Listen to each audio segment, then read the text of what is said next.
किसी जर्नी पे जाना अच्छा लगता है? हाथ खड़ा करेंगे। देखिए वेरी गुड, आप बिल्कुल सही जगह पे आए हैं। ये भी एक ऐसा स्थान है जहां हम सभी को एक जर्नी पे ले जाया जाएगा, एक ऐसी सुखद यात्रा जिस यात्रा पर हम सभी चलेंगे। और ये यात्रा ऐसी अनोखी है कि इस यात्रा में मुझे सिर्फ अकेले चलना है। क्यों अकेले चलना है? क्योंकि ये एक ऐसी यात्रा है जहाँ एक्सप्लोरेशन होती है, रियलाइजेशन होती है और उसके बाद इनोवेशंस होती हैं। रियलाइजेशंस कैसे? कि आज दिन तक मैं समझता आया या मैं समझती आई कि मैं एक डॉक्टर हूँ, मैं एक नर्स हूँ, मैं एक सुपरिंटेंडेंट हूँ, वगैरह वगैरह। बट मैं हूँ कौन? ये तो मैंने कभी सोचा ही नहीं था। तो एक डीपर लेवल की ऐसी अंडरस्टैंडिंग, एक ऐसी मज़ेदार बातें जिसके विषय में हमने ना कभी सोचा, ना कभी जाना, ना कभी समझने की कोशिश ही करी। ये एक ऐसी सुंदर यात्रा है जिसमें न केवल मैं अपने आप को चार्ज करती हूँ, एम्पावर करती हूँ, अपितु जो मेरे समक्ष आते हैं उनको भी एनलाइटनमेंट होता है, उनको भी अच्छा लगता है। तो आप सभी तैयार हैं इस यात्रा पर चलने के लिए? हाँ या नहीं? यस। जब यात्रा पर जाना होता है तो अलर्ट और एक्टिव बैठना होता है। You can never seat a laid back attitude नहीं होता, क्योंकि जब यात्रा में ले जाया जाता है तो हमारा जो गाइड है ना, वो उन लोगों के साथ एंजॉय करता है जो उसके साथ साथ चलते हैं। तो इस यात्रा में आज हमारा पहला पड़ाव, जो आप सभी ने मॉर्निंग में सुना होगा उषा दीदी के द्वारा, कि नोइंग योरसेल्फ। समझा आपने? कितना सुंदर है कि मैं एक छोटी सी आत्मा जो इस पूरे शरीर को चला रही है, आज दिन तक ना कभी सोचा, ना कभी समझा और ना कभी जानने की ही कोशिश करी। मैं अगर आपसे आज एक प्रश्न पूछूं कि आज से पहले दिन में आप सभी ने कितनी बारी अपने आप को आत्मा समझा, सोचा और रियलाइज किया, वो हाथ खड़ा करें। आज से पहले सबके हाथ नीचे जा रहे हैं। देखिए, ये पैराडॉक्स है ह्यूमन लाइफ का, कि जो हम हैं वो हम जानते नहीं, वो हम सोचते भी नहीं और वो हम समझते भी नहीं। तो यहाँ पर जो ये शब्द बार बार उच्चारण किया जाता है, ओम शांति, आज के बाद हम जब भी इस शब्द को बोलेंगे तो सबसे पहले हम ये रियलाइज करेंगे, I the soul, I am peaceful. मैं हूँ ही शांत आत्मा। अब आइए, इसका नेक्स्ट पड़ाव है नोइंग टूल्स एंड टेक्निक्स। उसके लिए हमारे समक्ष हैं एक बहुत ही एनर्जेटिक ट्रेनर, जिनको कि मैं आमंत्रित करना चाहूंगी, doctor Girish Patel. Let's give him a very big hand. I think Girish Bhai requires no introduction, but it is my pleasure and privilege to give his introduction. Dr. Girish Bhai is a noted psychotherapist. He is an international trainer and an author, organizing secretary of Medical Wing, Raj Yoga Research and Education Foundation, president of Total Health Promotion Network. He has delivered more than 6,500 lectures throughout the world. He's traveled widely in approximately 40 to 50 countries, visiting faculty to several universities, medical colleges, and multinational companies. I would now like to call upon Dr. Girish Patel, who would take us to yet another exploration wherein he's going to share amazing tools and techniques how we can become yet more empowered. तो आप सभी तैयार हैं इस journey के लिए? So let's just give him a big hand again, and I would also request those who are sitting at the back, why don't you just come in forward, and I think you'll enjoy more. Thank you so much. Good morning. ओम शांति। अभी भी सब नहीं बोल रहे। क्यों नहीं बोल रहे हैं? जो नहीं बोल रहे वो क्या कर रहे हैं? कल बताया था ना क्या कर रहे हैं? टीवी देख रहे हैं। अच्छा देखो, टीवी देखना बंद नहीं हुआ। अच्छा देखो, हाँ सभी सुन रहे हैं? सुन रहे नहीं सुन रहे? सुन रहे नहीं सुन रहे? सुन रहे नहीं सुन रहे? मैं बोल भी नहीं रहा हूं तो आप कैसे सुन सकते हैं? बोलते बोलते भी मैं कुछ और सोच रहा हूं, आप भी सुनते सुनते और कुछ सोच रहे। देखो हम लोग सुनते नहीं है, आपको प्रूव करके बताऊं? देखो ऐसे करो, करिए, मैं कहता हूं ऐसा ही करो। उंगली को देखते रहो, उंगली को ही देखते रहो, उंगली को ही देखते रहो, उसको दाढ़ी पे लगाओ। क्या कर रहे हैं? नाक पे लगा रहे हैं। क्यों? बहुत सारे लोग नाक पे लगा रहे हैं। क्यों? क्योंकि मैंने लगाया। तो भले देखा जरूर लेकिन सुना नहीं। तो सिर्फ देखने से थोड़ी फायदा होगा, सुनना भी पड़ेगा ना, है ना? अच्छे से सुन, हाँ रिस्पॉन्स भी देना है। भले थोड़ा सीरियस टॉपिक है, मैंने कोशिश की है उसको इंटरेस्टिंग बनाए, ह्यूमरस बनाए, लेकिन फिर भी हो सकता है कि थोड़ी सीरियस बातें समझनी है। हाँ उसको फील भी करना ना, आंखों में आंसू भी आ जाए तो बहुत अच्छा है। जितना आप अच्छे से एब्सॉर्ब होंगे, चाहे तो कुछ पॉइंट्स लिख भी लो ताकि उसे आप यूटिलाइज कर सकते हो। फैक्ट, मन हमें मारता है। जो मन हमें मारता है वही मन हमें स्वस्थ भी बना सकता है। अफ्रीका के कुछ इलाकों में यह मान्यता है कि अगर कोई व्यक्ति जंगली मुर्गी का मांस खाए तो उसमें श्राप होता है, उसकी मृत्यु भी हो सकती है।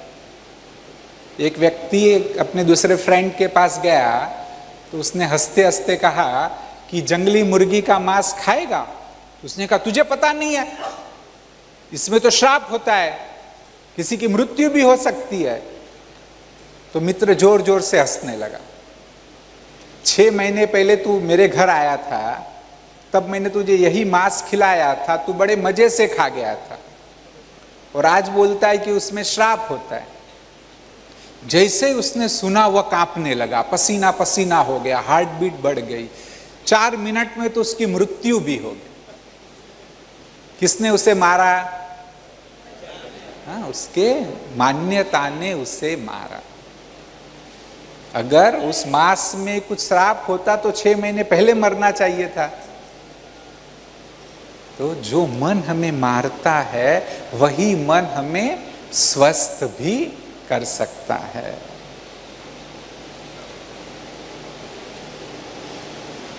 माइंड बॉडी मेडिसिन उसी मन का कैसे हम सही प्रॉपरली उपयोग करें इसकी कला है।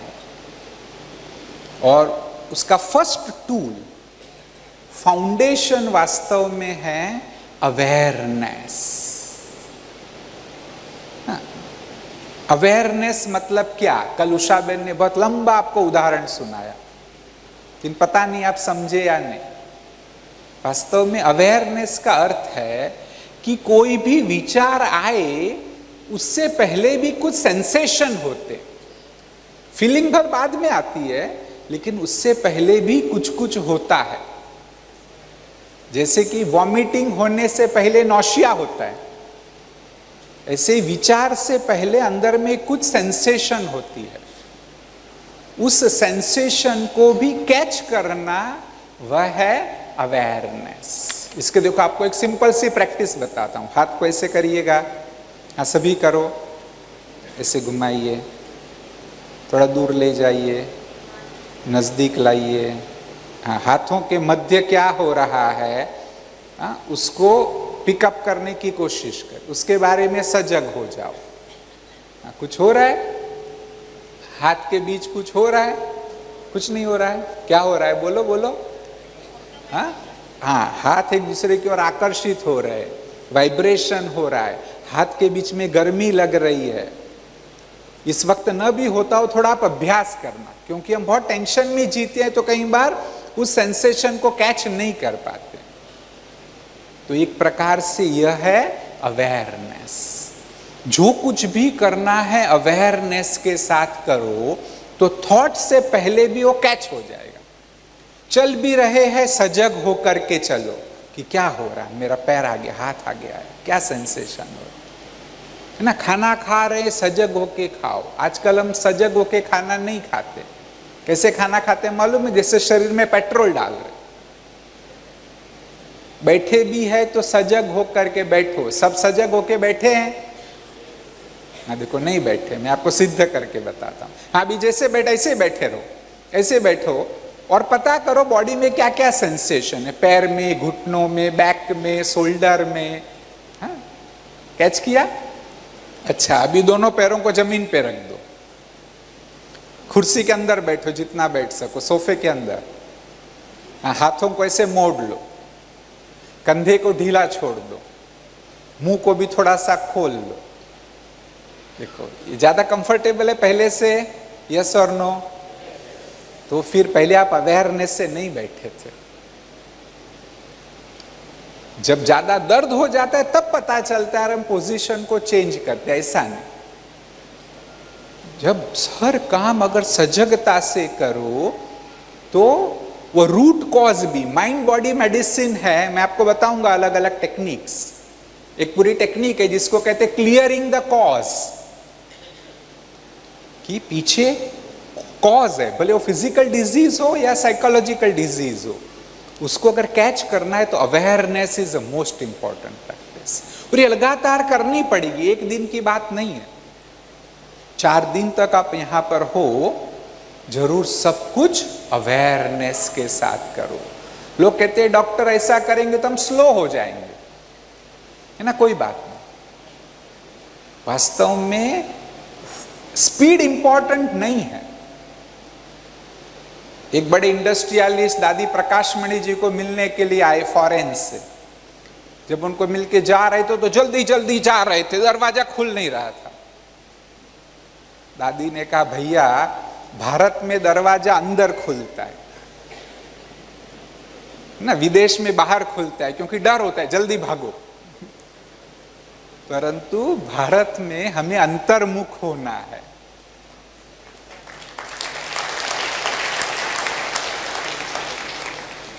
तो इसलिए अवेयरनेस का अभ्यास करो, वो इंपॉर्टेंट है। और इसलिए कोई सिग्नल का अच्छा सा मीनिंग समझ लो। जब भी सिग्नल्स पे आते हो ना, या अन्यथा भी हर घंटे ऐसा करो तो अच्छा है। स्टॉप, फिर लुक एंड लिसन। सचमुच देखो अंदर में कुछ आ रहा है। वास्तव में स्ट्रेस की एक बहुत अच्छी परिभाषा है। कहते स्ट्रेस इज अ मैसेंजर, कि जो ये बताने के लिए आया है कि परिवर्तन की आवश्यकता है। तो तभी होगा कि जब आप उसको सुनेंगे ना। कोई भी परिस्थिति, सवेरे काम वाली नहीं आई है ना, बॉस ने डांट दिया, बच्चे एग्जाम में फेल हो गए, ऐसी कोई जो भी परिस्थिति आती है, तब सचमुच अंदर में सुनो कि क्या हो रहा है। तब आपको पता चलेगा कि एक तो उसका रूट कॉज क्या है, साथ साथ में मुझे सेंसेशन क्या होते। बीमारियां तो बाद में चल के आती है, जैसे ब्लड प्रेशर तो बहुत देरी से होता है, डायबिटीज तो 10 साल के बाद होता है। उससे पहले जो सेंसेशन आपको हो रही है, उसको अगर कैच कर लो और परिवर्तन करो, तो इन बीमारियों को आप कई साल पहले ही रोक सकते हो। बहुत ही पावरफुल लॉ ऑफ कॉन्शियसनेस है, कि जो कहता है कि हम कोई चीज से दूर नहीं जा सकते हैं, हम कोई भी चीज के नजदीक जा सकते हैं। आप बीमारी से दूर नहीं जा सकते, स्वास्थ्य के नजदीक जा सकते, तनाव से दूर नहीं जा सकते, रिलैक्सेशन के नजदीक जा सकते हो, दुख से दूर नहीं जा सकते हो, सुख के नजदीक जा सकते हो, हिंसा से दूर नहीं जा सकते हो, स्वमान के नजदीक जा सकते हो, डर से दूर नहीं जा सकते हो, निर्भयता के नजदीक जा सकते हो, निराशा से दूर नहीं जा सकते हो, आनंद के नजदीक जा सकते हो, ईर्ष्या से दूर नहीं जा सकते हो, शुभ भावना के नजदीक जा सकते हो। समझे?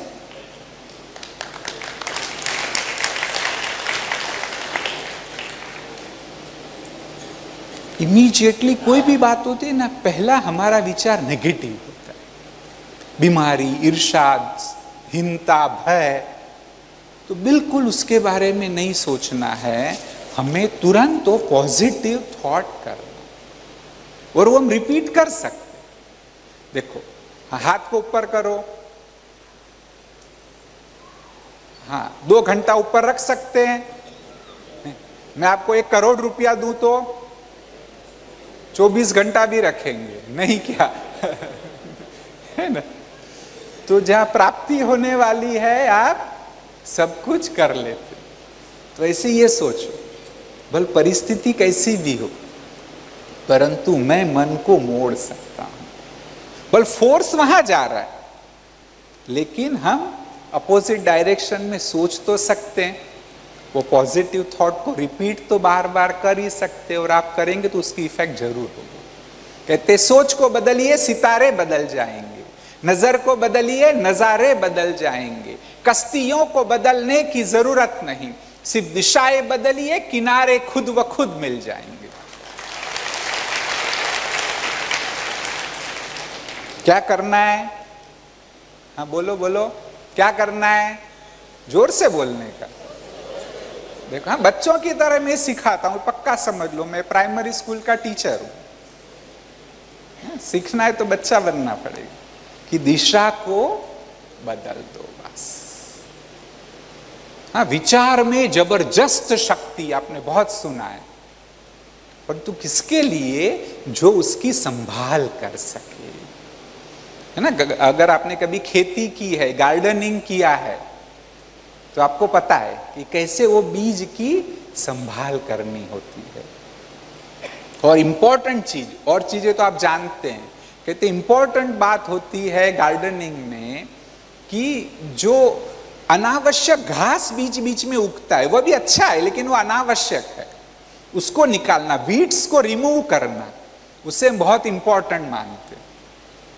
तो ऐसे ही माइंड बॉडी मेडिसिन में आपने एक बार वो फोकस किया, तब कुछ भले वो चीजें रोजमर्रा एवरीडे की है, रोज आपके जीवन की चीजें, वहां थॉट आ रहा है, परंतु उस थॉट को भी स्टॉप करो। एक पावरफुल टेक्निक है ना, जिसको मैं कहता हूं बाबा टेक्निक। देखो, अभी भी हम लोग करेंगे। कोई यहाँ आओ, बहन यहाँ जाओ, आओ आओ, आप आओ आओ, डरो नहीं, सीखने को मिलेगा। हाँ, औरों को भी आपको ज्यादा सीखने को मिलेगा। जो स्टेज पे आएगा उसको ज्यादा सीखने को मिलेगा। देखो, अभी इस टेक्निक में क्या करना है आपको, है ना, स्टेटमेंट बनाने कि भी बहन ने चश्मा पहना है ना, वहां पर घड़ी है, ऐसे पूरे स्टेटमेंट बोलने। और मैं कहूं बाबा तो स्टॉप, फिर एक शब्द भी आगे नहीं बढ़ सकते। आप दूसरा वाक्य बोल सकते, लेकिन वहीं के वहीं वो स्टेटमेंट को रोक लेंगे। ठीक है? अच्छा है यार, योर टाइम बिगिंस नाउ। बाबा, बाबा, सामने बाबा, क्या हुआ? देखा? चलो ज्यादा टाइम नहीं लेते। क्या हुआ? सोच ही कम हो। हाँ, आप ही बताओ क्या हुआ? आपने सोच को रोक दिया। हाँ, सोच ही कम हो गया, है ना? नहीं तो फ्री टाइम देते हो तो इतनी देर में 15 वाक्य बोल लेती। तो ऐसे ही यहाँ कहीं लोग तो, जैसे बहन हंसने लगी, कई लोग तो स्टेज छोड़ के बैठ जाते कि ये गेम नहीं खेल दिए, बार बार में काट रहे हो। अच्छा, बैठ सकते, थैंक यू। तो ऐसे ही जब अनावश्यक विचार आए, ताली नहीं बजाएंगे?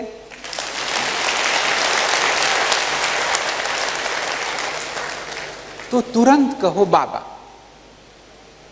जैसे आप क्लिनिक में बैठे, भी घर का विचार आया कि बच्चे पढ़ते होंगे या नहीं, बाबा, कि भी अभी वो सोचना नहीं, अब तो मैं पेशेंट के बीच हूं, पेशेंट के बारे में सोचना।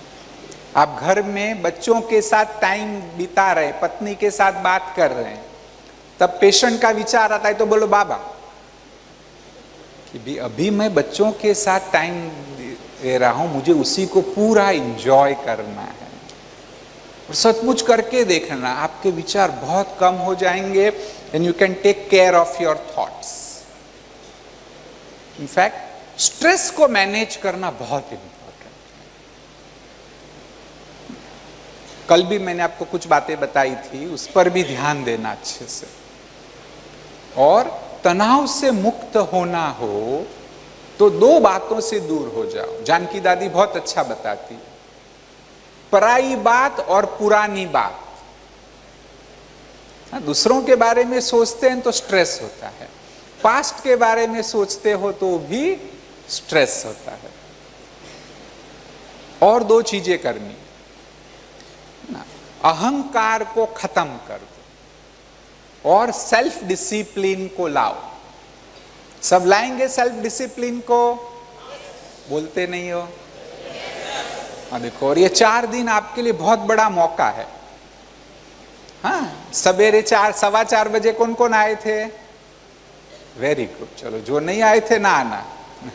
फिर जाके सो नहीं गए ना, 7 बजे भी आए थे। हाँ? अच्छा देखो, कम लोग आए, सवेरे ज्यादा आ गए।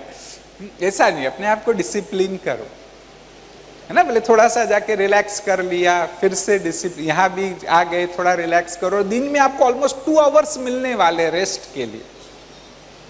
तो सेल्फ डिसिप्लिन से भी तनाव से मुक्त हो सकते हो। और एक पावरफुल चीज करनी है, वह है कि तनाव से मुक्त होना हो तो तनाव के अगेंस्ट जिहाद करो, है ना। जिहाद का मतलब क्या है? यहां पर देखो, है जेलसी, इनर्शिया, हेट्रेड, एंगर और डोमिनेशन। बस इन चीजों से मुक्त हो जाओ, है ना। जरूरी होता है। होठों तक आई बात को भी निगलना पड़ता है। फौलाद बनने के लिए लोहे को भी पिघलना पड़ता है। तपे बिना कोई सोना निर्मल नहीं बनता। जग को रोशन करने दिए को भी जलना पड़ता है। चलिए ना, तो ये थोड़ा सा करना पड़ेगा, इसके अगेंस्ट जिहाद करनी पड़ेगी, फाइट करना पड़ेगा। कल बताया था ना, याद है 3 F किसको याद है? बोलो बोलो, क्या है 3 F? फेस इट, फिर फाइट इट। हाँ बस वो याद करो और बोलना है। जो कल भी स्लोगन बताया था ना, ऐसे भी कुछ स्लोगन भी याद रखो। देखो, और एक स्लोगन देता हूं आपको, आप सब बोलेंगे जोर से। आजमाइश कड़ी हो तब ही मजा आता है, तब तो हम आग को गुलजार बना देते हैं। गुलजार मतलब बाग। तो ये अप्रोच करो, देखो सारा तनाव समाप्त हो जाएगा। This is the foundation. फिर सेकंड टूल है कि स्वमान को बढ़ाओ। Self esteem is a corner stone of self progress. No, world takes you by your own estimate. एक बहुत अच्छी एक्टिविटी है, अगर समय बचा तो इवनिंग में सेशन है तब मैं कराऊंगा। परंतु स्वमान हम कहते ही क्या है? स्व का मान। शरीर का मान तो ऐसा नहीं कहा, पोस्ट पोजीशन का मान तो नहीं कहा। तो स्व कौन है? आप कौन हो? तो बस है ना, आत्मा का मान। और जब आत्मा का मान है तो कोई बाह्य चीज की जरूरत नहीं। आपकी हाइट कम है, आपका चेहरा अच्छा नहीं है, कोई फर्क नहीं पड़ता। मैं तो आत्मा, और आत्मा तो सदैव शांत, शांति का अखूट खजाना उसमें समाया हुआ है। इस बात को अच्छे से याद रखना। आपकी खोपड़ी के अंदर 108 करोड़ मिलियन डॉलर का, बिलियन सॉरी, 108 बिलियन डॉलर का खजाना समाया हुआ है ना। अब अंतर्मुखी होकर के उसका अनुभव करने की आवश्यकता है। और आपने कर लिया तो कोई आपका स्वमान कम नहीं कर सकता है, बाह्य परिस्थितियां कैसी भी हो जाए। ना। साइकोसोमेटिक डिजीज उन्हीं को होती है कि जिनमें कहीं ना कहीं स्वमान की कमी है।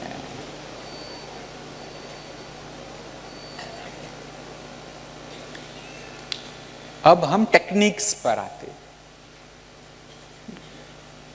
कि जो लोग ऑप्टिमिस्टिक थे, जो लोग पॉजिटिव थे,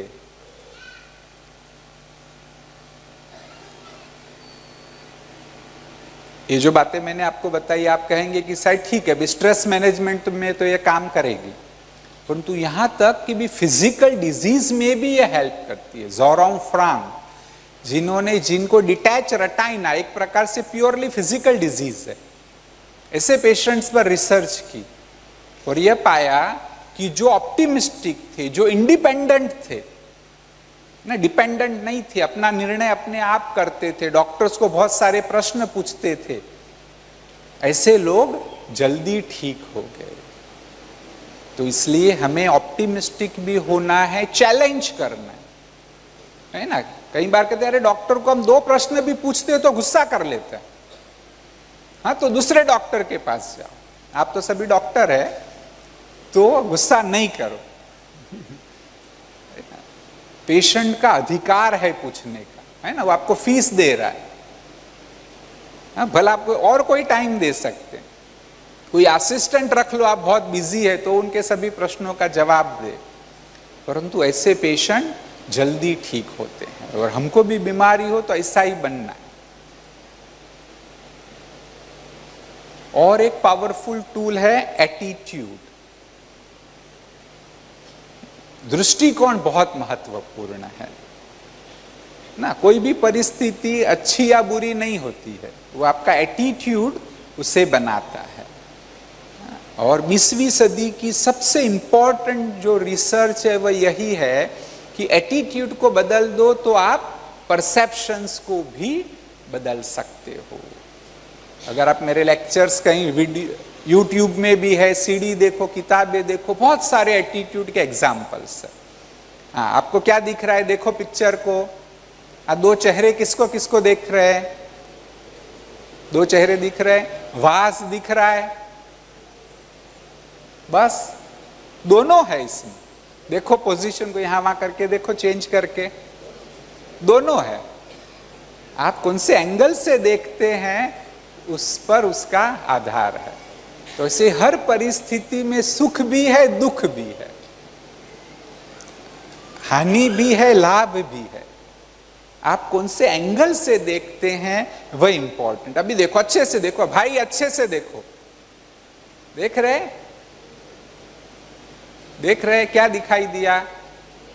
एंगल को बदल दो तो बूढ़ी महिला जवान हो जाती है। हाँ, अब ये नहीं बोलना वाइफ बूढ़ी हो गई है, बहनें ताली नहीं बजाती है, कमाल है।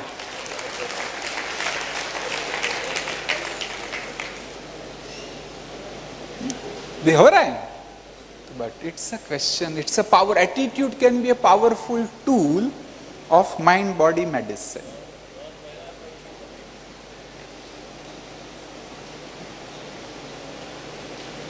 एक्चुअली हमें प्रेजेंट में जीना है। सॉरी, उससे पहले इंपॉर्टेंट है, एटीट्यूड को बदला, फिर है बिलीफ सिस्टम। करीब 1982 में मैं कटक गया था। तब तक मुझे इतना विश्वास नहीं था कि भी बिलीफ सिस्टम क्या काम कर सकती है। वहां एक करीब 24 साल की महिला के साथ मेरा इंट्रोडक्शन कराया गया। उनका नाम है मंजू। वो आपकी तरह बिल्कुल नॉर्मल हेल्दी थी, परंतु ये बताया गया कि उसके जीवन में बहुत बड़ा तनाव है। उसके पति का हर्निया का ऑपरेशन होना था।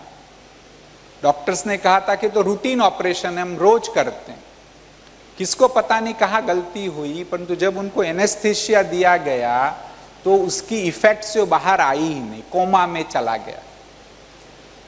पैसे वाले थे, भारत में बड़े बड़े सेंटरों पर ले गए, परंतु उनकी हालत में सुधार नहीं हुआ। तो 7-8 महीने के बाद वह डिप्रेशन में चली गई। उसने 3 बार आत्महत्या की, परंतु कैसे भी बच जाती थी। उसकी सास जो ब्रह्मा कुमारी सेंटर पर जाती थी, उसने कहा तुम भी मेरे साथ चलो, तुमको फायदा होगा। उसे बिल्कुल इंटरेस्ट नहीं था, लेकिन वो इसलिए गई क्योंकि वहां जाके अपना दुख सुनाती थी और वो बहन भी उसका दुख सुनती थी, तो उसने जाना भी जारी रखा। फिर करीब 15 दिन के बाद वो बहन ने उसे सिखाया कि तुम कैसे पावरफुल वाइब्रेशंस अपने पति को दे सकती हो योग करके, उससे भी उनकी हालत में सुधार होगा। तो उसे थोड़ा इंटरेस्ट आया और एक दिन तो कमाल हो गया। वो बहन ने उसे अच्छे से 1.5-2 घंटा दे करके कर्म का सिद्धांत बताया। जब अच्छे से उसको कर्म का सिद्धांत सुनाया तो उसने खुद मुझे बताया कि वो सारी रात में सो नहीं पाई, रात भर सोचती रही कि क्या करूं, आत्महत्या करूं तो भी ये मेरा कर्म का हिसाब मेरा पीछा करने वाला, दूसरे जन्म में भी उसको चुकतू करना पड़ेगा। उससे तो अच्छा है कि 20 जन्म में कोई पैसे का तो प्रॉब्लम नहीं है, घर में सर्वेंट भी है, सिर्फ मुझे उनकी संभाल करनी, अपने मन को स्वस्थ रखना है। उसने कहा कि मैंने हजारों बार यह सोचा होगा, रात भर सोचते सोचते सवेरे तक मुझे नींद नहीं आई, परंतु जब सवेरा हुआ तो मैं नॉर्मल हो गई थी। सोचा आई एम हेल्दी, कोई प्रॉब्लम नहीं, बस ये एक थोड़ी सी तो समस्या है, उसका सामना करना है। तो बस मेरी सारी डिप्रेशन की दवाइयां बंद हो गई, मुझे एक डिप्रेशन का विचार भी उसके बाद नहीं आया। तो मैंने तो अच्छे से नहीं सुनाया, उसने बड़ा इमोशनली सुनाया था सारा। तो उससे मुझे विश्वास हो गया कि भाई कर्म का सिद्धांत यानी माइंड बॉडी मेडिसिन कितना पावरफुल काम कर सकती है ना। कई बार तो हम भी हमारे पेशेंट को, भले पेशेंट को कहते हैं कि आप ठीक हो जाएंगे, अंदर से जानते हैं कि ये कॉज इतना पावरफुल है कि जब तक वो कॉज ठीक नहीं होगा शायद दवाइयां ज्यादा काम नहीं करेगी। तो this is another powerful tool. अब आवश्यकता है कि रूट कॉज में जाना है ना। जब तक कॉज नहीं मिलेगा कुछ नहीं होगा। और बहुत सारे प्रॉब्लम्स के पीछे एक कॉज होता है। एक सारी टेक्निक है जिसमें काफी टाइम लगता है, कहा है क्लियरिंग द कॉज। सिर्फ आपको एक उदाहरण देता हूं तो उससे यह स्पष्ट हो जाएगा। एक लड़की 4th ईयर सेमेस्टर इंजीनियरिंग में पढ़ रही थी, वो करीब 5 बार फेल हुई। उसकी मदर भी टीचर थी, उसको आश्चर्य हुआ कि इतनी ब्राइट लड़की है, पास हो ही नहीं रही है। कहीं 4-5 साइकोथेरेपी के सेशंस हुए, कुछ मिला नहीं। फिर एक बार जब तो सेशन ले रहे थे, उसने खुद कहा कि मुझे कोई समझता नहीं है। तो ऐसे एक आध कोई बात होती है कि आई एम अनवांटेड ना, मैं दुखी हूं, हम गरीब है, किसी को ट्रस्ट नहीं करना चाहिए, जीवन बेकार ही होता है। ऐसे बहुत सारी एक रूट होता है, और उसका जो ये रूट था कि मुझे कोई समझता नहीं है। जब उस रूट कॉज को ठीक कर दिया, एक बात ही मैंने उसे बताई, उसकी मां ने उसे एटीएम कार्ड दे दिया था कि भी तुमको जितने पैसे चाहिए तुम एटीएम से निकाल सकती हो। मैंने उसको पूछा कि भी तुम्हारे कॉलेज में कितने फ्रेंड्स के पास ऐसे एटीएम कार्ड है? कहा किसी के भी पास नहीं। तो तुम्हारी माँ तुमको ट्रस्ट करती है ना, तुमको चाहती है ना, तब तो ऐसे फ्रीली आपको ये कार्ड दे दिया गया। तो ऐसी कुछ बातें बताई। उसका जब ये कॉज क्लियर हो गया तो उसी साल वह पास हो गई। पेरेंट्स के लिए भी आश्चर्य था कि डॉक्टर आपने क्या जादू कर दिया। वास्तव में वो कॉज उसका क्लियर हुआ था। ये अच्छी सी टेक्निक है, आप लोगों को इंटरेस्ट हो तो आगे बताऊंगा कि आप कैसे सीख सकते। और इसके लिए जरूरत है कि वर्तमान में जीना। अवेयरनेस भी अच्छी चीज है, फिर आप प्रेजेंट में जीने लगेंगे तब अवेयरनेस आएगी, कॉज को समझेंगे। और उसके लिए याद रखो कि past is experience, future is expectation, and present is experiment. अभी जो कर रहे हो, क्या कर रहे हो? एक्सपेरिमेंट कर। तो हमें क्या करना चाहिए? Use experience of your past in the experiment which you are doing in the present, so that your expectations become a reality.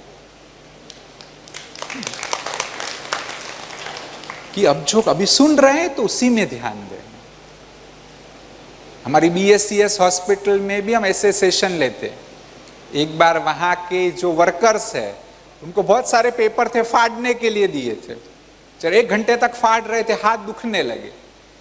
उतने में एक वर्कर ने कहा, ऐसा नहीं, डॉक्टर ने सिखाया है ना, हम पेपर फाड़ रहे, पेपर फाड़ने का आनंद ले रहे है ना। उनको सिखाया था कि जो भी कर रहे हो ये सोचो कि मैं जो कर रहा हूं उसका आनंद ले रहा हूं। तो ऐसे प्रेजेंट में ही जीने का अभ्यास डालने लगो।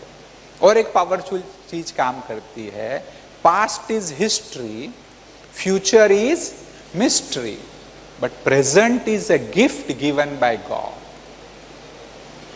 तो वर्तमान जैसा भी है उसे परमात्मा की सौगात समझो। तो ऑटोमेटिक आप रिलैक्स होंगे, प्रेजेंट में जीने लगेंगे। अभी इसका और एक टूल है कि होलिस्टिक यूटिलाइजेशन ऑफ ब्रेन। हम 2-3% ही ब्रेन का उपयोग करते। ऐसे भी कई सारे एग्जाम्पल है कि जिनको बुलेट इंजरी हो गई वॉर में और ब्रेन का 50%, 60% खत्म हो गया, लेकिन फिर भी उन लोगों ने एक्सरसाइज की और प्रैक्टिसेस की और ऑलमोस्ट नॉर्मल हो गए। न्यूरोलॉजिस्ट भी कहने लगे कि वो ब्रेन तो डैमेज ही है, परंतु दूसरे पार्ट ने वो एक्टिविटी ले ली और इसके कारण आज सब अपना कार्य वो नॉर्मली कर रहे हैं। तो ब्रेन में इनॉर्मस कैपेसिटी है।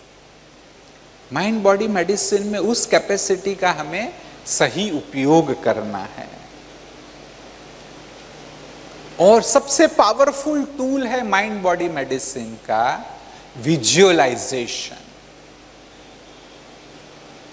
और इस टूल के पीछे का सिद्धांत है कि हमारा दिमाग सत्य और कल्पना के बीच में भेद नहीं कर पाता है।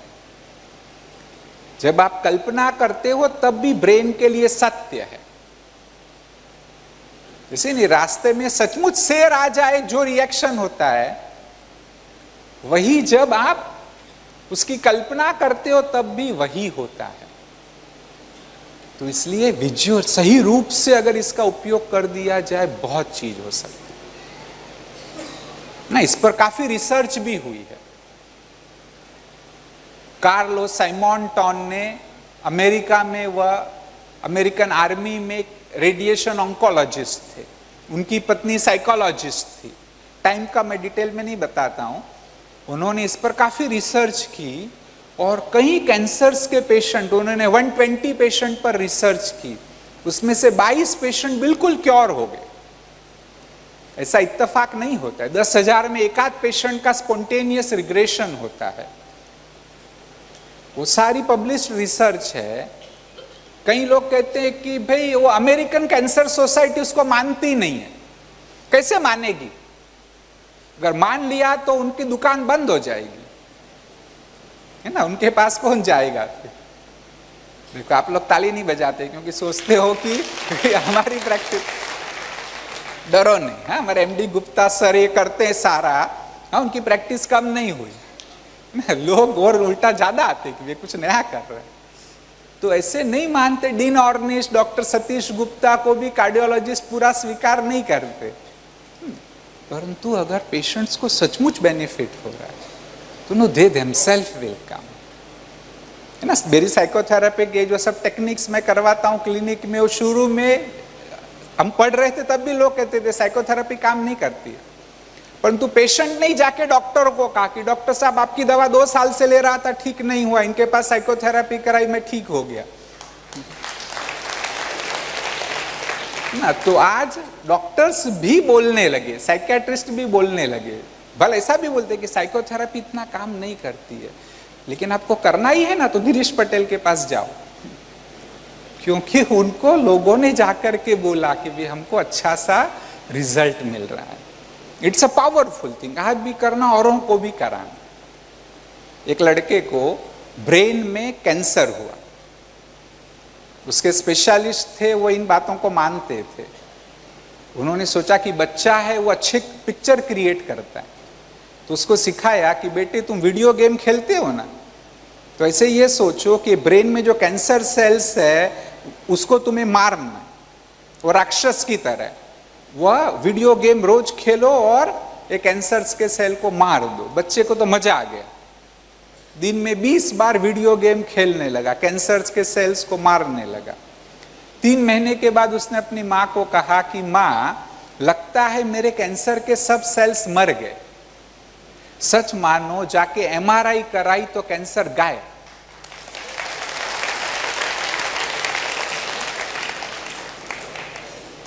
आपको अपना ही उदाहरण सुनाता हूं। आज से करीब 14-15 साल पहले हमने गोवा यूनिवर्सिटी के लिए एक सिलेबस बनाया था पर्सनालिटी डेवलपमेंट का, और उनके प्रोफेसर को ट्रेनिंग देने के लिए गए कि 10 दिन तक फुल डे की ट्रेनिंग, ताकि पूरा उनको सिखा ले और अपने आप फिर ये जो लेसन्स है वो स्टूडेंट्स के ले सके। खड़े होके 3-4 घंटा बोलना होता था तो घुटनों में दर्द होने लगा। बंबई में आके ऑर्थोपेडिक सर्जन को दिखाया तो उन्होंने कहा कि अर्ली ऑस्टियोआर्थराइटिस है और ये प्रोसेस आपका आगे बढ़ना ही है, इसमें आप कुछ भी नहीं कर सकते। बोले एक्सरसाइज करो, कुछ करो, परंतु ज्यादा बेनिफिट नहीं होगा। है ना, मैंने भगवान से बात की, है ना, मैंने भगवान को कहा कि भी तुम तो भगवान हो, हाँ, तुम तो कुछ भी कर सकते हो। ये सिंपल सी बात है, वो कार्टिलेज है उसको थोड़ा मोटा कर दो आप, ना? मेरे घुटनों को हाथ लगाओ, वो कार्टिलेज को मोटा कर दो तो ऑस्टियोआर्थराइटिस गायब। मैंने सोचा, हाँ, भगवान को ये कहा कि ऐसा करो, तो भगवान ने कहा मेरे तो हाथ ही नहीं है। तो मैंने बताया कुछ तो करो। भगवान ने कहा तो सिंपल काम है। मैंने भी सोचा तो फिर मैं क्या करूं। मैंने कहा भगवान, मैं आप 5 सेकंड मेरे पैरों को हाथ लगाना, मैं 5 मिनट आपके पैर दबा के दूंगा। भगवान ने फिर से कहा मेरा तो पैर भी नहीं है। तो मैंने पूछा मैं क्या करूं। उन्होंने कहा कि रोज 10 लोगों को मेरा परिचय देना। मैंने कहा प्रॉमिस, रोज 10 लोगों को तुम्हारा परिचय दूंगा। इमोशनली थोड़े ही दिन किया होगा, सच मानिए वह ऑस्टियोआर्थराइटिस आज गायब है। मैं 10 घंटे भी खड़े होकर के लेक्चर्स देता हूं। तो बात क्या है कि अच्छे से इमोशनली विजुअलाइज करना है और सब कुछ करना है। इसका बात ये भी नहीं भी मैंने और सब कुछ भी किया, एक्सरसाइज भी किया, अपना वेट मैंने ऑलमोस्ट 12 किलो कम किया है, क्योंकि no overweight is a important cause here. और जब सब चीजें आप करो तो definitely visualisation gives powerful result. और एक टूल है, टेक्निक है, वह है रिलैक्सेशन। जैसे भी सर दर्द होता है तो आप एनाल्जेसिक्स लेते, एसिडिटी है एंटासिड्स लेते हो, तो ऐसे ही स्ट्रेस का एंटीडोट है रिलैक्सेशन। बहुत सारी टेक्निक्स है रिलैक्सेशन की, जैकॉब्सन्स मेथड, ऑटो सजेशन, ऑटोजेनिक, बहुत टेक्निक है। हाँ, सारी मैंने कई सालों से की है और मेडिटेशन भी किया। पेशेंट्स को भी जब कराते हैं तो पेशेंट यही कहते हैं कई बार कि डॉक्टर साहब शरीर पूरा रिलैक्स है लेकिन मन रिलैक्स नहीं हुआ, क्योंकि माइंड को रिलैक्सेशन की जरूरत है। और मेडिटेशन भले शुरू में थोड़ा डिफिकल्ट लग सकता है, परंतु एक बार अगर मन रिलैक्स हुआ तो शरीर ऑटोमेटिकली रिलैक्स होगा। बस थोड़ी सी अभ्यास की बात है।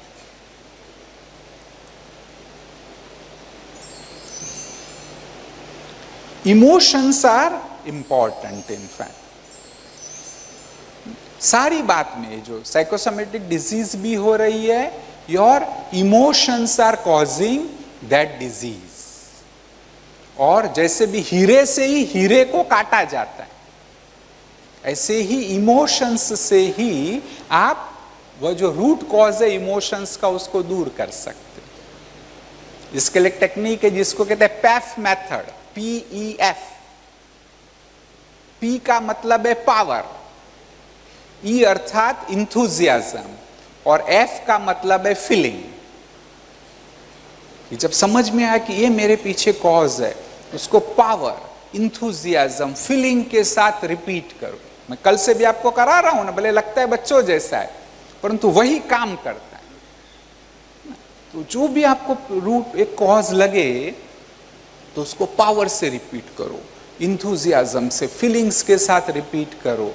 आप देखेंगे तुरंत रिजल्ट मिलता है इसका।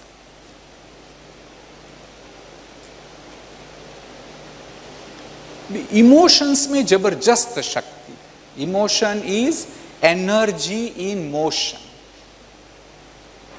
आपको बीमारी को क्योर भी कर सकती है। देखो, हाँ बहने कान बंद कर दो, करो करो, मैं बोलता हूं वैसे करो, बहने करेगी, भाई ने बहने कान बंद कर दो, भाई कान खोल के सुनो।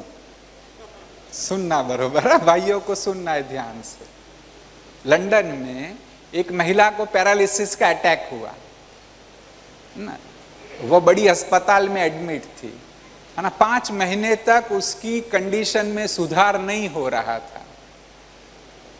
एक बार उसकी फ्रेंड उसे मिलने के लिए आई, उसने बात बात में कहा कि मुझे पक्का पता है, इस बात पर कोई दो राय नहीं कि मेरे पति मुझसे प्यार करते हैं, परंतु उन्होंने कभी ये बोला नहीं।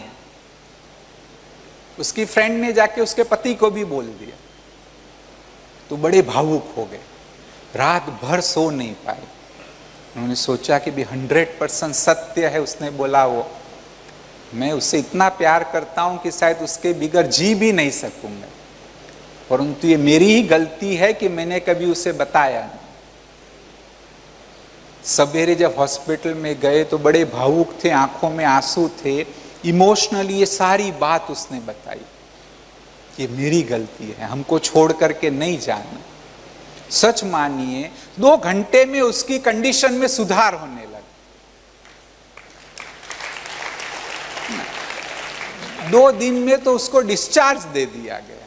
बहनें ताली नहीं बजाती है, सुन नहीं रही है ऐसा। अच्छा देखो, हाँ आपने चुपके से सुन लिया। बहनें क्या सोच रही है मालूम है? आपका विचार मुझे मालूम पड़ जाता है कि मेरे पति को भी ये कॉन्फ्रेंस में बुलाना चाहिए था, है ना। तो इस बार नहीं आए तो नेक्स्ट टाइम जरूर बुलाना। और पक्का हो गया ना कि ब्रह्मा कुमारियां भाई बहन नहीं बनाती है ना, तो आपको भी बोला होगा, नहीं नहीं नहीं जाना माउंट आबू में। अच्छा ठीक है। हाँ, तो emotions are very important. Emotions को जितना आप ठीक करेंगे उतना ही जल्दी से ठीक। और अभी पावरफुल देखो, और डीप में जाते कि deeper level what we need to do is, कहते हैं to understand everything is to forgive everything and then there can be peace. जो कॉजेज है ना ये सारे साइकोसोमेटिक डिजीज के, उसमें से एक पावरफुल कॉज है नॉट एबल टू फॉरगिव। इस पर रिसर्च भी हुई है कि अगर आप किसी को फॉरगिव नहीं कर सकते हैं तो एसिडिटी होने की संभावना बहुत बढ़ जाती है, थायराइड का प्रॉब्लम होने की संभावना बढ़ जाती है। तो फॉरगिव करना मोस्ट इंपॉर्टेंट। और क्यों माफ करना है ना, उसमें उसका फायदा नहीं है। किसी ने आपके साथ विश्वासघात किया है, कोई आपके साथ अन्याय हुआ है और कोई समस्या आई है ना, तो आप उस व्यक्ति को माफ करेंगे, उसमें आप उसे मदद नहीं कर रहे हैं, अपने आप को मदद कर रहे हैं। क्योंकि आप पर वो जो इफेक्ट होकर के सारे बॉडी के 75 ट्रिलियन सेल्स पर बुरा प्रभाव पड़ रहा है, उससे मुक्ति पाने की जरूरत है। तो इसलिए फॉरगिव करना मोस्ट इंपॉर्टेंट है। देखो, आंखें बंद करो, क्लोज योर आईज। ऐसे कोई व्यक्ति को याद करो जिसने आपको दुख दिया है, जिसने आपके साथ बुरा व्यवहार किया है। उस व्यक्ति को पूरा माफ कर दो, बिना कोई शर्त के उन्हें माफी दे दो। मुझे कुछ भी नहीं चाहिए, वो जो उसका नेगेटिव प्रभाव मुझ पर पड़ रहा है उससे मुझे मुक्ति चाहिए। मैं तुम्हें बिल्कुल बिना शर्त के माफ कर दूं। भगवान उन्हें पूरी तरह से माफ कर दो, वो नहीं जानते थे उन्होंने क्या किया। अच्छा, आंखें खोलिए। माफ किया? किसने किसने किया? चलो मैं ताली बजाता हूं, इतने सारे हैं जिन्होंने माफ। और एक बार की बात नहीं है ना, रोज रोज 8 सप्ताह तक माफ करते रहो, तब सचमुच अंदर से जाएगा। और डीप कॉन्शियसनेस से गया तो ऑटोमेटिक आपके बॉडी के सेल्स हेल्दी होने लगेंगे, है ना। थायरॉक्सिन अच्छा हो जाएगा, बहुत फायदे होंगे। एक सारी सीरियल आस्था चैनल पर चलिए, लाइफ स्किल्स। बल मैं इस पर लेक्चर भी देता था, लेकिन फिर भी इतना विश्वास नहीं था कि यह सब टेक्निक काम करती है। परंतु जब यह सीरीज चली है, उसके बाद रास्ते में भी लोग मिलते। एक बार ट्रेन में एक व्यक्ति मिला, दिव्या बहन भी साथ में थी, उन्होंने परिचय कराया कि भाई ये डॉक्टर गिरीश पटेल, तो इनको मैं अच्छी तरह जानती हूँ। उसने ये भी कहा कि इनकी जब सीरीज को देख करके मैंने अपना थायराइड ठीक किया। तो उन्होंने कहा कि भी इनकी सीरीज देख करके मैंने अपना ब्लड प्रेशर ठीक किया। तो मुझे विश्वास हुआ कि भी प्रैक्टिकल जाने की भी जरूरत नहीं, और वो तो है ना इतना पावरफुल नहीं है, इससे भी बहुत अच्छी चीजें हो सकती। वो जब टीवी के लिए सीरीज बनाई गई थी तो वो भी ध्यान था कि इतने सारे हमारे दर्शक है, परंतु उससे भी पावरफुल टेक्निक्स अगर आप माइंड बॉडी मेडिसिन की सीख लो तो 100% हर बिली डिजीज में आपको बेनिफिट होगा। इसका मतलब यह नहीं कि भी कन्वेंशनल मेडिसिन नहीं लेनी,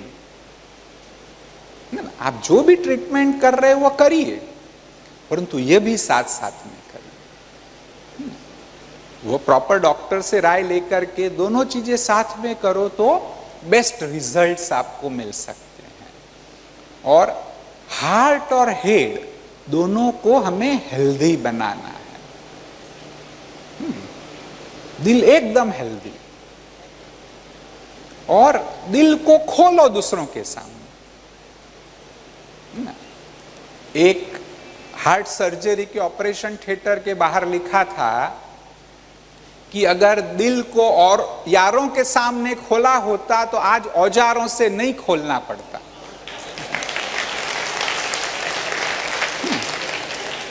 दिस इज अ टेक्निक कि यारों के सामने दिल खोल दो, एक भी मित्र मिल जाए।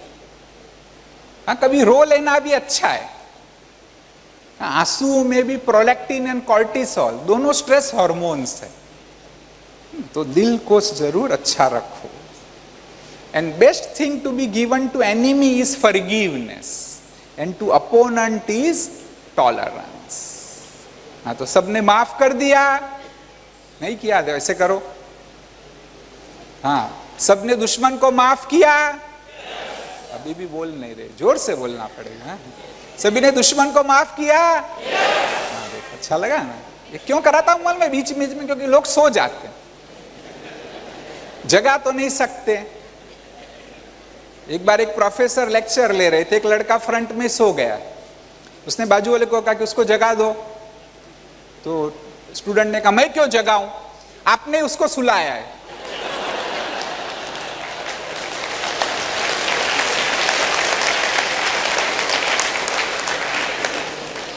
हाँ, आप ही उसको जगाओ।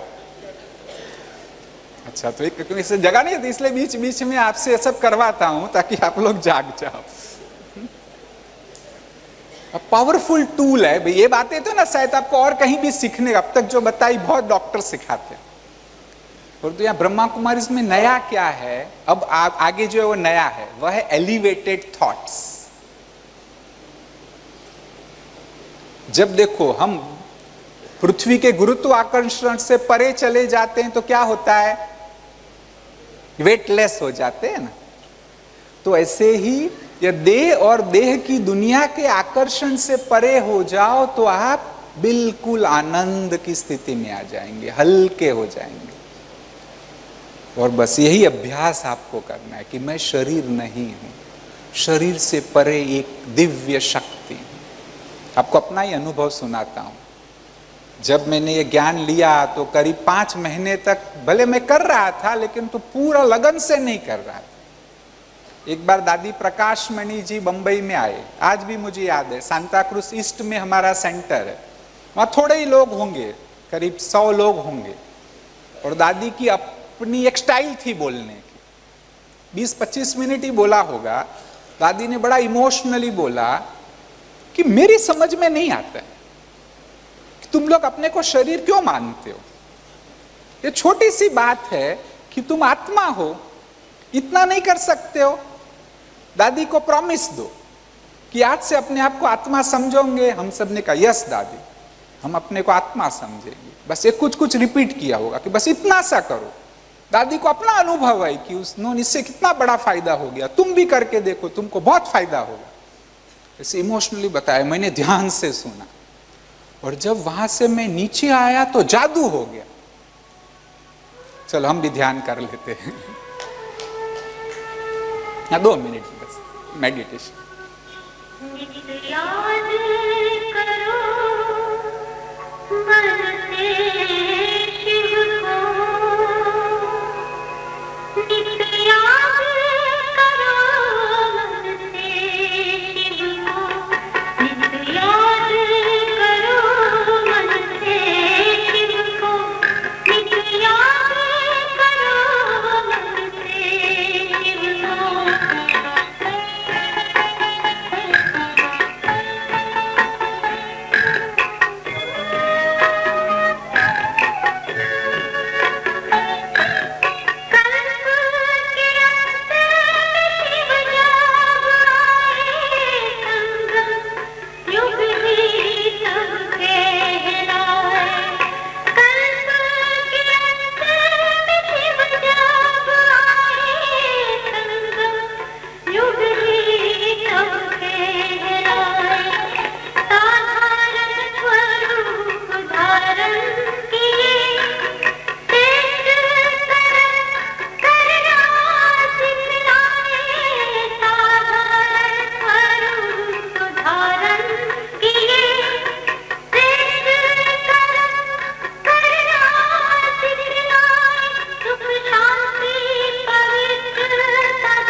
तो जब मैं नीचे आया सचमुच जादू हो गया कि भी शरीर दिखाई नहीं दे रहा, आत्मा ही दिखाई दे रही। सारा दिन जहां जहां भी गया लगता है कि मैं एकदम वेटलेस हो गया, हल्का हो गया, शरीर है ही नहीं। स्त्री पुरुष छोटा बड़ा उसका कोई भान है ही नहीं। रात को करीब 11 बजे मैं सोने लगा तो मैंने सोचा कि सिर्फ दादी का यह प्रवचन सुनने से इतनी पावरफुल इफेक्ट हुई है, अगर मैं खुद करूंगा तो क्या प्राप्ति होगी। और फिर मैंने इंटरेस्ट लिया, अलग अलग तरीके ढूंढे, कि कैसे हम ये आत्मचिंतन कर सकते हैं, साइंटिफिकली कैसे लोगों को बता सकते हैं और प्रोग्रेस। तो इसलिए एलिवेटेड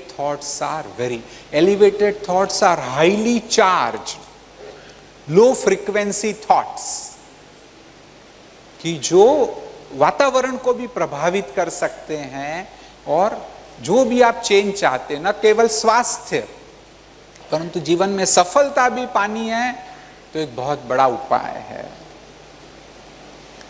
और ब्रेन कैसे सर्किट्स क्रिएट करता है, ये डिफरेंट टेक्निक्स के द्वारा ये जो ब्रेन डिफरेंट सर्किट्स क्रिएट करता है उसको हम बढ़ा सकते हैं। बच्चा जैसे बड़ा होता है उसमें न्यूरॉन्स बढ़ते जाते हैं, तो ऐसे ही हम भी ये जो सर्किट्स है ना उसको इंप्रूव कर सकते हैं।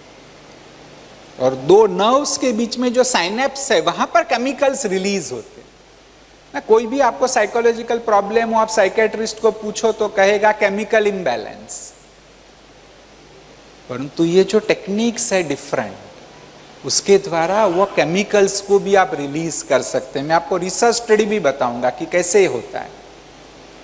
ये देखिए, ये आत्मा का चित्र है, साइकोलॉजिकली मैंने बनाया है, कि जिसमें कॉन्शियस पार्ट है, सबकॉन्शियस है, अनकॉन्शियस और डीपेस्ट है सुप्रा कॉन्शियस, कि जिसमें अद्भुत शक्ति है, जो कमाल करने की शक्ति है वह सुप्रा कॉन्शियस में है। कल भी बताया था, विवेकानंद का सुप्रा कॉन्शियस जाग गया था। अरूबा एक छोटा सा देश है, वहां मैं गया था, आपने शायद नाम भी नहीं सुना होगा, मैंने भी नहीं सुना था जब ये निमंत्रण मिला। वहां एयरपोर्ट पे जो बहन मुझे लेने के लिए आई उसके साथ बात करनी शुरुआत हुई, तो उसने कहा कि मैं ये देश में आई, मैंने छोटी सी नौकरी ले ली और एक पेइंग गेस्ट के रूप में रहने लगी, और लोगों को यह आध्यात्मिक ज्ञान भी सुनाने लगी।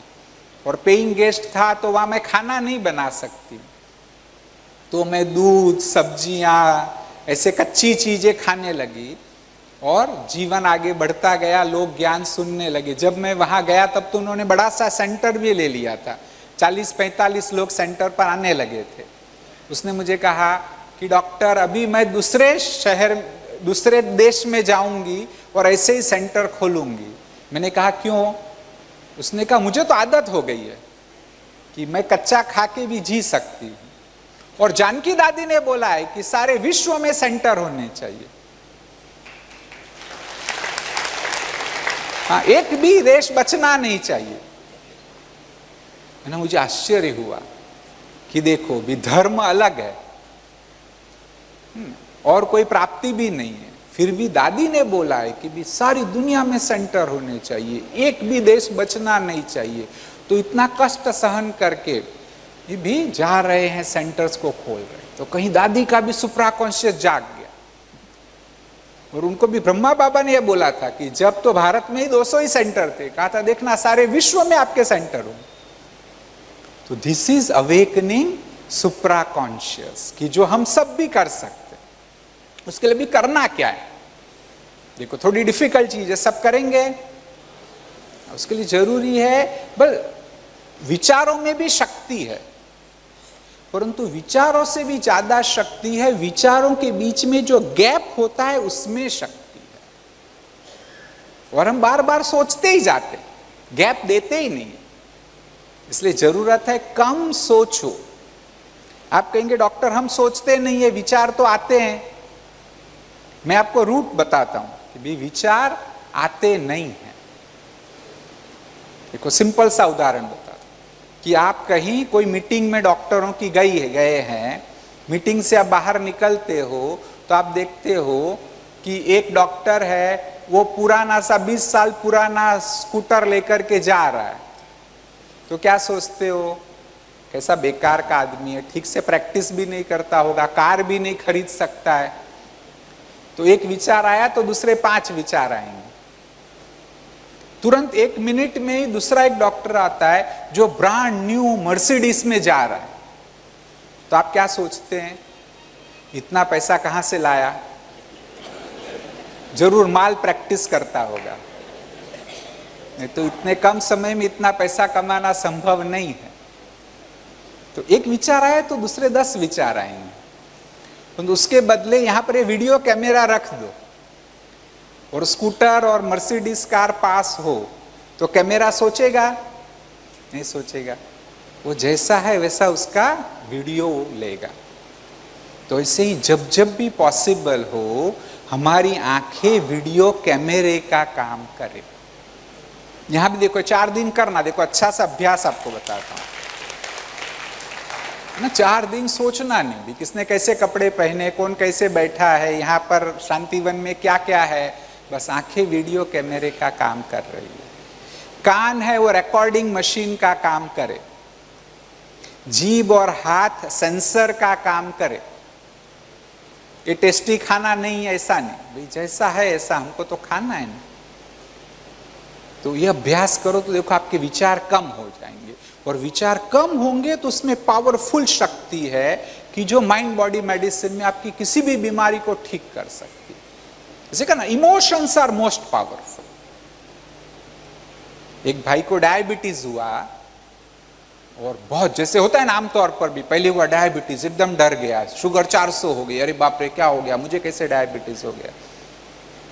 लेकिन फिर उसने ये सब सुना था तो है ना, इमोशनली भगवान के साथ बात की कि भगवान मेरा डायबिटीज ठीक कर दो, आप में तो शक्ति है ही, तुम सर्वशक्तिवान हो, मेरा डायबिटीज ठीक कर सकते हो, मैं सब कुछ करूंगा, बस एक बार आप डायबिटीज ठीक कर दो, फिर मैं डाइट भी कंट्रोल करूंगा, एक्सरसाइज करूंगा, मेडिटेशन करूंगा, सब करूंगा, लेकिन एक बार आप ठीक कर दो ना। बड़ा इमोशनल होकर उसने 10-12 दिन किया होगा। वो कहता है कि भी एक दिन जैसे यहां पर मुझे झटका लगा, यानी कुछ इमोशनली हुआ, और तब एक तो मैं एकदम हल्का हो गया, फ्रेश हो गया, और फिर बस थोड़े दिन के बाद ब्लड शुगर कराई तो मेरी ब्लड शुगर 120। तो इमोशंस में वह पावर। परंतु जैसे पहले भी कहा, यह मतलब नहीं कि भी सिर्फ यही करो ना, और सब कुछ जो डॉक्टर बताते वह भी करना है ना, तब ही उसको क्रिटिकली आप अच्छे से मेंटेन कर सकेंगे। आप इस प्रोसेस को रिवर्स भी कर सकते हो। चलो ये कहे कि भी क्योर नहीं कर सकते, लेकिन प्रोसेस को आप रिवर्स जरूर कर सकते हो। अब देखो डॉक्टर से ना तो आप सब रिसर्च मांगते हो कि रिसर्च क्या है। आपको रिसर्च बताता हूं। सर गंगाराम हॉस्पिटल में हमने कुछ स्टडीज की है। ये सारे प्लेसमेंट्स है, अगर आप फिगर को देखेंगे तो ये इलेक्ट्रोड्स के प्लेसमेंट्स है। 60 चैनल EEG लिया गया है, और फिर एक ग्रुप ने मेडिटेशन किया, एक ग्रुप को हमने रिलैक्सेशन कराया, और फिर दोनों ग्रुप को बाद में मेंटल एरिथमेटिक दिया, स्टैंडर्ड मेंटल एरिथमेटिक सबके साथ सेम, और सबको मैंने ही किया। तो उसमें कराने वाले व्यक्ति में भी कोई फर्क नहीं है ना, सब कुछ सेम था, एक्सेप्ट एक ग्रुप को मैंने सिंपल मेडिटेशन कराया था, एक ग्रुप को रिलैक्सेशन कराया। और अभी आप देखिए कितना बड़ा फर्क है। जब मेंटल एरिथमेटिक करवाया गया, उसके बाद यह जो है वो रिलैक्सेशन ग्रुप है, उसमें आप देखेंगे ना तो मैक्सिमम में बीटा वेव्स बढ़ गए सारे, जो लाल है ना वो बीटा वेव्स है।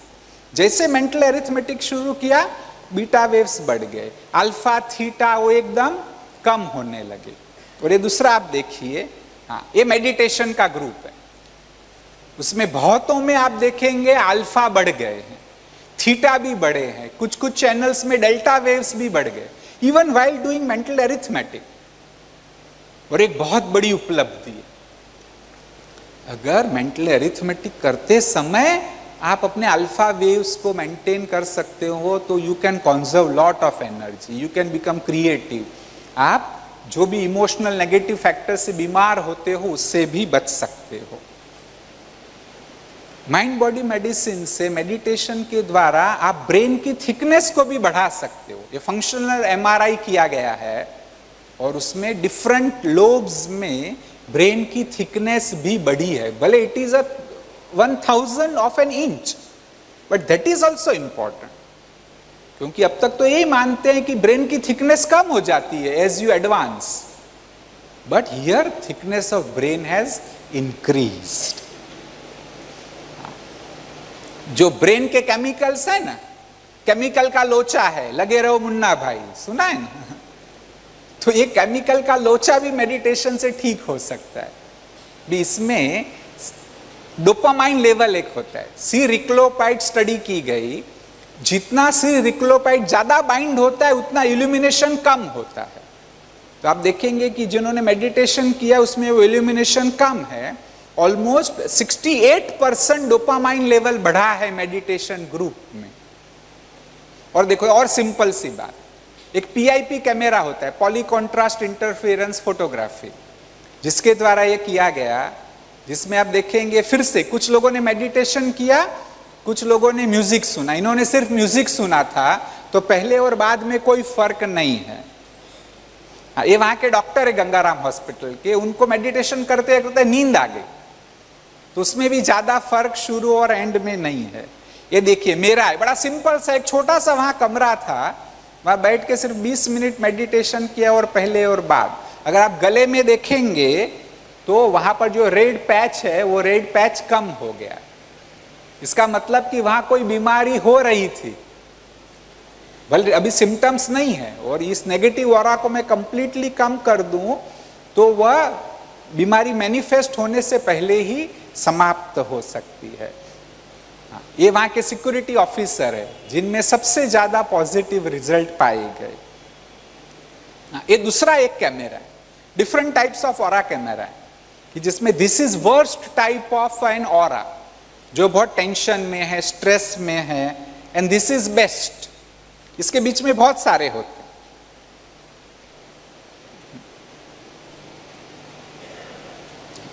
अब माइंड बॉडी मेडिसिन से हमें करना क्या है एक्चुअली, कि जो हमारे बहुत सारे ब्लॉक्स है,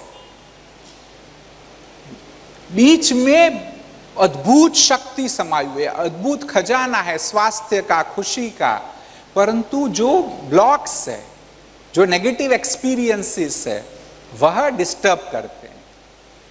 तो जब उसको आप कम करने लगेंगे तो इनर एनर्जी फ्लो होने लगेगी, और अल्टीमेटली क्या हो सकता है, पहले बाबा का फोटो है, शिव बाबा निराकार का, परंतु ऐसे इटर्नल आप ब्लिस का अनुभव कर सकते हो। देखो ये सब सुनते हैं ना, फिर कई लोग कहते हैं कि चलो बहुत अच्छा है, but it is impossible. Impossible का स्पेलिंग क्या होता है? इम्पॉसिबल का स्पेलिंग बोलो बोलो। देखो इम्पॉसिबल का स्पेलिंग आप देखो तो आई एम पॉसिबल, समझे? तो जब भी ऐसा कोई विचार आए, कोई कहे कि ये सब इम्पॉसिबल है, तो आपको क्या बोलना है? I am possible. तो करके दिखाओ, मैं बोलूंगा इम्पॉसिबल, आपको बोलना है आई एम पॉसिबल। ऐसे, हाँ समझ गए? Impossible, impossible. मेरा आवाज आप सबसे बड़ा है, तो इतना थोड़ी 1500 जितना थोड़ी बड़ा हो सकता है। जोर से बोलो, आई इम्पॉसिबल। अच्छा देखो, अच्छा लगा ना? ओके चलो, कैसा लगा?